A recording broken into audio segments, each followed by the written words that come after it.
this is exactly the kind of stories that all of us, whether we're in New Jersey or Atlanta or anywhere else in the country, we understand that bond.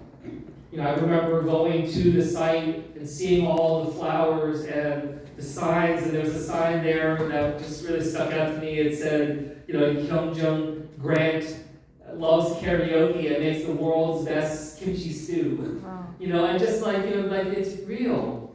You know, these are real people who didn't deserve to have their lives extinguished.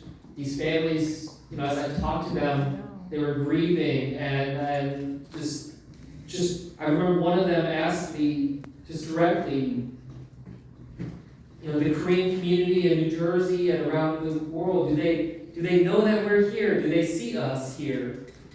And I said, absolutely. And that's why I felt it a real mission to make sure I come back to join you today, because what I hope you take away from this is that this observance of the shooting 5 years ago, this is important not just for your community here in Atlanta, in Georgia, but it's meaningful and important for all of us around the country.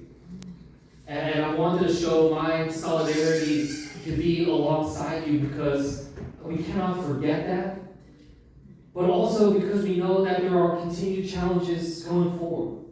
And that's something we cannot ignore, and something that I see every day as I'm in Congress. I remember right after the shooting, someone came up to me on the floor of the House of Representatives, a colleague of mine, and he came up to me and he said, put his hand on my shoulder, said, I'm so sorry for the shooting and what is happening to the Asian American community right now. You know, it's really awful.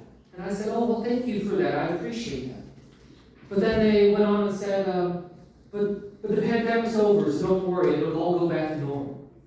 And I just thought that really showed just the lack of understanding. And that is a sitting member of Congress that thought that this was all just because of the pandemic. But we know it's not. We know that there was racism and discrimination before the pandemic and before the shooting.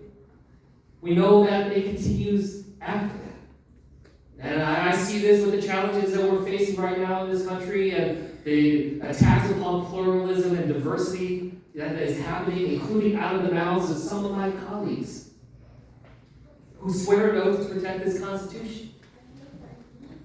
But they are someone that are attacking the very fundamentals of the diversity that we have, which is what fuels this game and fuels the challenges that are out there.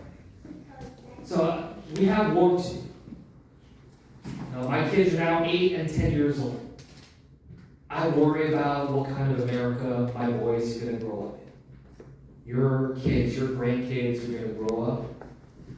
That's what's at stake. And that's why it's so important that we don't forget what happened with these shootings 5 years ago. That we are with each other, we support each other through that as well as what is to come. And I promise you, whatever you go through as a community here, I will be there alongside you. Because we need to make sure we're building this all across our country. We stand with Georgia, we stand with Atlanta, we stand with the families of the victims. We stand together to be able to make sure that we can give our kids and our grandkids the kind of future that they deserve, a future of security, stability, safety, one that continues to embrace and recognize that we belong here. We have every bit as much right to be in this country, to be Americans as anybody else.